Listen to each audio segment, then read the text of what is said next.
There's no way the Pelicans actually do this. An insider is reporting that the Pelicans are considering a win-now trade. But the question is, who and what are they going to trade and what are they expecting to get back? Well, we're going to take a look at this report and break it down inside this edition of Pelicans Digest. What's good with it, y'all? It's your people, Melz On The MIC, back once again inside Pelicans Digest. Happy Friday, man, and happy birthday to me. It's my birthday today, so appreciate you. If you want to give me a birthday gift, just go ahead and hit that subscribe button on Pelicans Digest. This is where you get the best analysis, opinions, and more about the New Orleans Pelicans. You can get it right here, so hit that subscribe button. And I'm getting ready to head up to Dallas in a couple of hours and go check out the Pelicans game tonight versus the Mavericks. Hopefully we can get a win on the board. The Mavericks team is going to be shorthanded. I think the reports are coming in at this hour that D'Angelo Russell is going to be questionable for the game and maybe a late-minute scratch. So, again, Cooper Flagg will be playing. He's going to be expected to play tonight. Anthony Davis out, Kyrie Irving out, as you know. Dante Exum out. A couple of other guys are out as well. So, again, shorthanded. The Pelicans are coming in mostly healthy. Zion is expected to play, even though he might be held out of the game tomorrow night against the Hawks based on, the back-to-back situation. But again, you got a full-strength Pelicans team. You can beat them before. You can beat them again. So we'll see about that. But this episode here is about a conversation that's been going on online right now, a whole lot of chatter, thanks to Brian Windhorst of ESPN, NBA insider, who is reporting.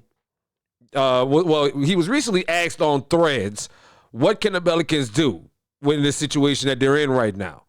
And according to him, it's bad. According to him and sources that he's talked to, which include rival executives, the Pelicans are considering an all-in win-now trade. Here's what he had to say. Okay, this is on his threads, on his Instagram threads account. He says, when asked, what do the Pelicans go from here? He says, bro, it's bad. So they're hoping Zion's coming return with a boost in addition to coaching change.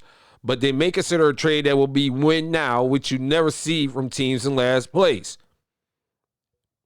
Why would you consider a win now trade?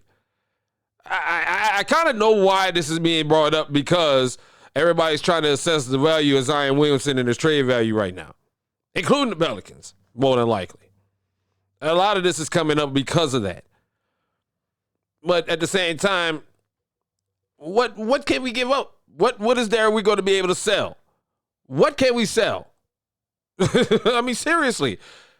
The last two trades that this team made were supposed to be win-now trades. They were supposed to be win-now trades. You got rid of C.J. McCollum and got Jordan Poole and Sadiq Bey back. You got rid of Brandon Ingram, which essentially you dumped off because you didn't really want to pay him, and also you got back nothing in return for that. Basically nothing in return for that. So what are these win-now trades that we're talking about? Who are we trying to go after, according to Brian Windhorst? Well, of course, the news came out that this week that Lamelo Ball wants out of Charlotte. I don't think that's a target. I don't think he's got New Orleans as a target, or New Orleans should target that. This is also coming out at the same time that John Morant, as you know, is unhappy with his situation in Memphis. But I still don't see what kind of win-now scenario, what kind of package you could put together that would create a win-now scenario for the Pelicans. I really don't. And a lot of people are outraged by this, including Sports Illustrated. They wrote on their website today, just a few minutes ago, as a matter of fact, that the Pelicans can trade 3 first-round picks and multiple pick swaps as they control their own draft picks from 28 to 32.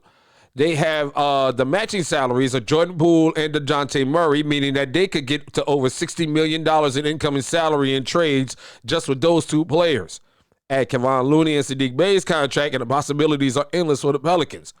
And that's true. That's true. Because you are getting ready to pay Jordan Poole and Dejounte Murray over $60 million. Looney's contract is somewhere between $68 million this year and next year. And Sadiq Bey's contract is super friendly. I think he's only making like $9 million. So, yeah, you got all those options. But as of right now, I'm of the attitude that Saddiq Bey goes nowhere. I am of that opinion that Saddiq Bey goes nowhere. He becomes untouchable like Herb and Trey. Now, Zion, yeah, we all know at this point, I've said it before, I think at this point, yes, Zion Williamson is now touchable. He is on the trading block if you could get something back for him. But to give up more draft picks for him, also Jose Alvarado as well, what kind of package would it take? That's my question. What kind of package would it take?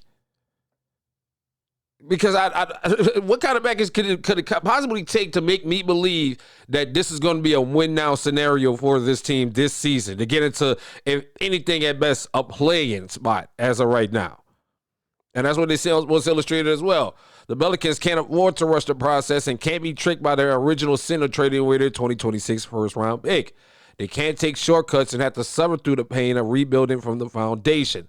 This doesn't mean that they have to trade away Williamson, Murphy, and Herb Jones right away. It just means that they have to be in asset accumulation mode. And again, the only real huge asset that I see that this team has is Zion Williamson. What kind of package would you put together with Zion to get this so-called player or players that's going to help you win now? Because I'm of the opinion that I don't want to get a draft pick out of it unless it's going to be in the first round or first rounders for years to come. I'd say you get a draft pick and a player if you can for Zion Williamson in some way, shape, or form. But who though? And who's going to buy? Like, who's going to buy? That's my question with Brian Windhorst. Is if you're going to put out this reporting, because he also put out reporting like this 2 weeks ago, that the Pelicans were considering a trade, an all-in trade, a win-now trade. Who are these players that's going to come in?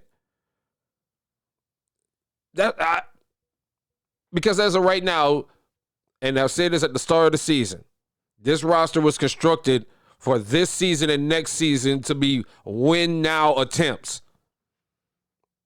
And after that season, after these 2 seasons, you have to see by then where Fears, Queen, Murphy, and Jones are at together on the court. Because none of the future plans of this team involve Zion Williamson at this point. Even before this season, Joe Dumars had made that clear, and I told y'all this on this show. If you subscribe, you know this, that I've been consistent on this. I understood what they were trying to do as far as putting this roster together. They were trying to put together a roster that was going to be a win-now situation with the trades they made this season and next season. Because just about all those contracts, those big money contracts, Murray, Poole, Looney, Zion, all those are wrapping up after this season and next season. Zion's got the options with this season here, and the rest of them are done after the next 2. After that, you already went and extended Herb, you already extended Trey. So you already locked those 2 in. Jose is going to be coming up on an option this year. So again, I told you this a couple of videos ago. This could be him auditioning for his next team. Because I don't see the Pelicans keeping him and paying this man money. I just don't. I'm sorry. It's unfortunate. I just don't see the direction and the decision this team, Joe Dumars and him, has already made. I don't see it. I don't see them trying to cling on to Jose Alvarado. And that's unfortunate, but it's the truth. It's just what it is. I love the guy myself. Nothing personal. It's just, I just see this team. I just know this team and his management and what direction they're in right now. But what kind of package can you put together to get us into win-now contention? Who? Ja Morant? LaMelo Ball? Does that make us instant contenders? Instant getting us back into the Western Conference fight? That's why I say I don't buy, me personally, in my opinion, I don't buy it. I don't buy a win-now situation. I don't think they're going to mortgage future draft picks. But again, I could be wrong, man. What are your thoughts? I could be wrong. Man. I could be wrong. Stranger things has happened so far with this team, man. I could be wrong. What are your thoughts, though? If you think the Pelicans could put together a win now package of trades, who is it and what is it you would like to see? Clap back with your thoughts in the comments. And I'm going to be headed out to the Dallas game tonight again, like I said. So if you see your boy, holla at your boy. In other words, and also, don't forget to subscribe to Pelicans Digest. This is where you get the best analysis, opinions, and more about the New Orleans Pelicans. I'll be giving you live updates from the game all throughout the night in Dallas on shorts. So make sure you hit that subscribe button, man. And, yeah, clap back with your thoughts, man. What do you think? What kind of win-now scenario can the Pelicans create based on the players and the roster that we got that could get us back into contention? What are your thoughts? Clap back with them, and I'll holler at you later.